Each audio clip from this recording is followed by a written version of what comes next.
Four friends who took what was supposed to be an ordinary camping trip. To those who catalog such reports, this UFO encounter is known as the Alligash incident. In the summer of 1976, art students Charlie Fultz, Chuck Rack, and twins Jack and Jim Weiner traveled north from Boston into the wilderness of Maine.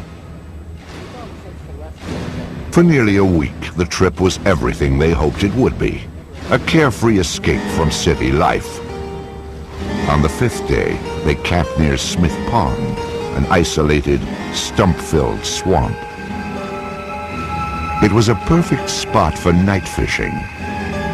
It was also the place where their lives would change forever. There was no moon that night. It was real dark, and we didn't want to get lost. So we said, well, the thing to do is make a big fire so we can see it, and then we know which way to paddle when we want to get back to camp later. And it was quite large, but we cleared around the fire, so there was no problem.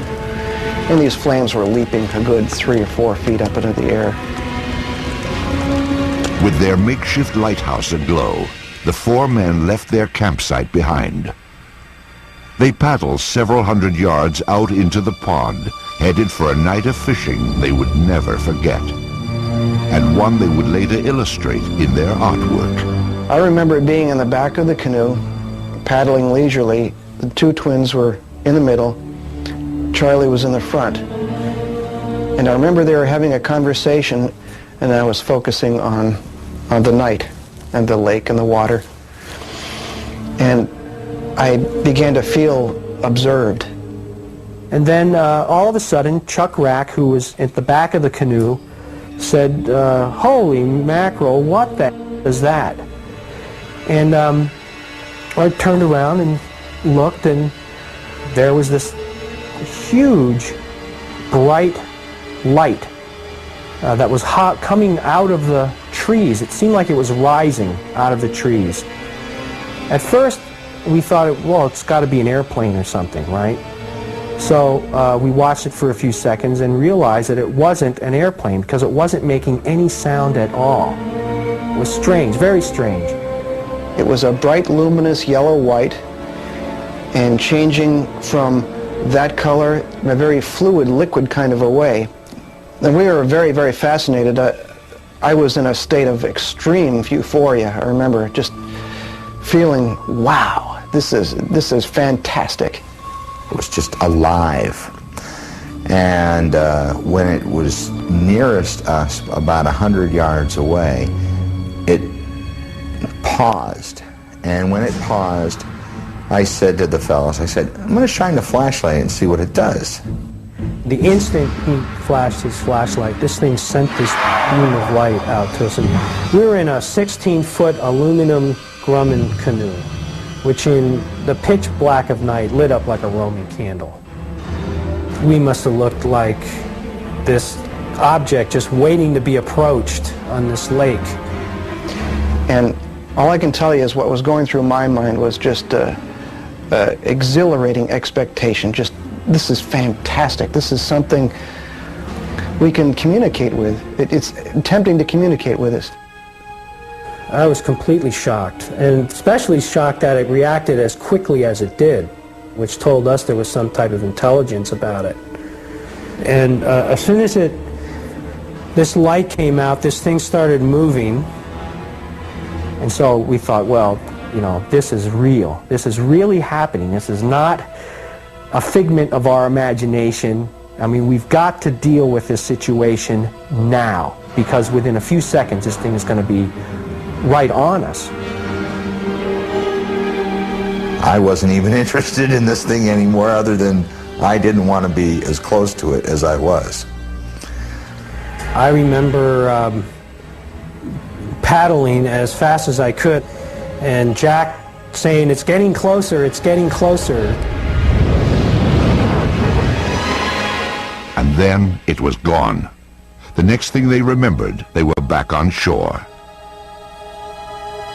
And I thought, well, that's it. We've lost our chance. We've let it slip through our fingers. and I observed it leaving and just gradually faded out. Exhausted, the four men stumbled back to their campsite. There they found the remains of their makeshift lighthouse, the fire that had been built to last for hours, the fire that was now just a pile of charred embers. At the time, no one gave it much thought, though it would later play a large role in their sighting. That night, nothing more was discussed, not the fire, not the unknown object that had chased them only moments before. Sleep was the only thing on their minds. For years, the friends rarely talked about that strange night. Then, in 1978, memories of the sighting began to resurface. Jim Weiner had developed temporal epilepsy after a car accident and suffered periodic seizures. These fits were often triggered by sleep deprivation, and by 1980, Jim was definitely not sleeping well. Vivid nightmares had become a perpetual torment. All I remember is seeing vague figures, anthropomorphic in shape, but they did not seem human to me. They were around me, and they were either doing things with my genitals, or they were prodding me with some types of instruments. There was an extreme feeling of malevolence. I mean, I was absolutely always felt terrified in this situation. For a time, Jim kept his nightmares secret. Then he confided in his brother. Jack Weiner's reaction was totally unexpected. So he starts telling me this, my nightmare, on the phone, and I go, holy mackerel, I've been having the same nightmares. What is going on here? There was no apparent explanation, but Jim was getting worse, his doctors growing more concerned. Repeatedly, they asked Jim what was wrong, and he finally revealed the nightmares. A psychiatrist working on the case said it sounded like an abduction experience. The doctor suggested that Jim speak to Ray Fowler, a UFO researcher. Jim repeated his story. Fowler took it seriously. Later, the other three also underwent hypnosis. Finally, 4 years after the incident, the details of that terrifying August night would emerge. When four college friends set off for a camping trip in August of 1976, they never dreamed they would end up at the epicenter of one of the most famous cases in UFO history. They all remembered paddling onto a pond and seeing a spectacular light in the sky. Then it came closer, far too close for comfort. The next thing the men recalled was standing on shore. Only later would they suspect that something more sinister had taken place. Regression hypnosis revealed that the four friends had apparently endured a horrific episode known as an alien abduction. It began with the menacing approach of a UFO. One of the things I remembered very clearly was Jack saying that it's gaining on us. And I remember suddenly being enveloped in this tube of light. And I remember looking up, and I was thinking about, what the heck is that up there? You know, like, what's up there? And that took a few seconds, and then I looked back again, and Chuck Rack's gone. The last thing I remembered was having both hands on the side of the canoe, looking out at the water to see if Chuck was in the water, and then not seeing him, thinking, oh my God, you know, what happened to Chuck? And then looking up, and then the next thing I remembered was this just intense feeling of almost like I was coming apart or something. That's the only way I can describe it. Then the next thing I remembered was being on my back in this hazy environment, which was just like this nightmare that I'd been having. All four friends seem to recall a similar traumatic experience. I'm lying on my back, and I'm disoriented. I'm not sure where I am. As I'm forcing and struggling to get up, a face appears and looks straight down at They reminded me of insects. I remember thinking, my God, these things look like bugs. They had like large eyes, almost like ants have.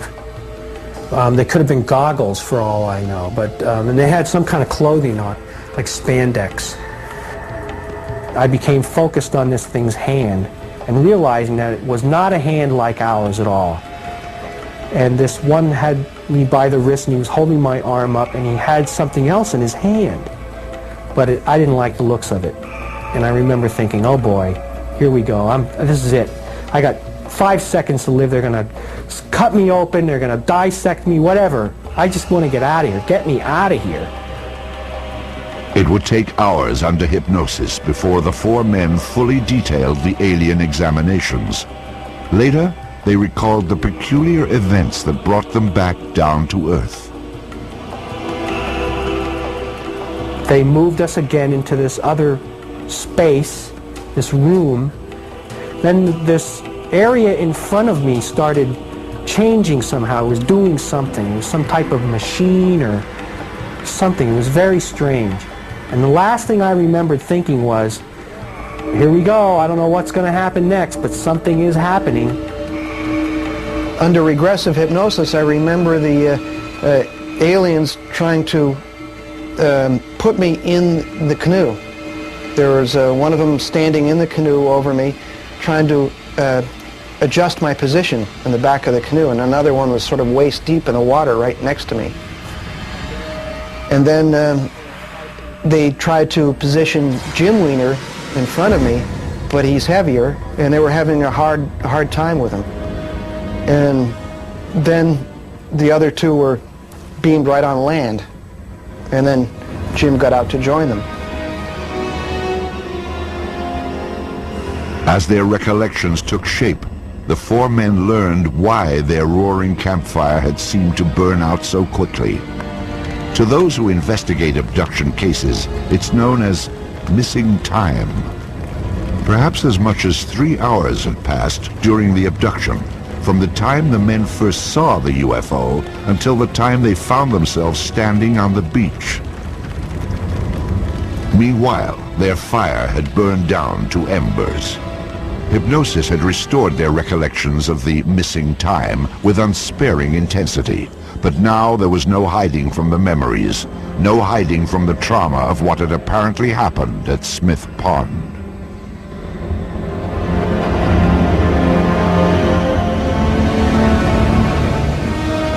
I mean, every time I had one of these experiences, I would rationalize it as a dream so I could cope with it and say, well, what the heck is really going on here? Is it related to my seizure disorder? Is it, something I'm eating? Do I have a brain tumor?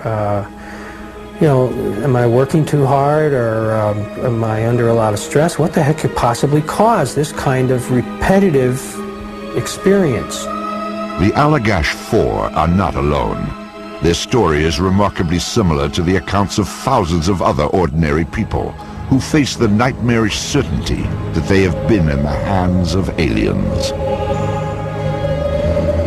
Still, despite all the convincing testimony, the subject of alien abductions is the source of bitter controversy.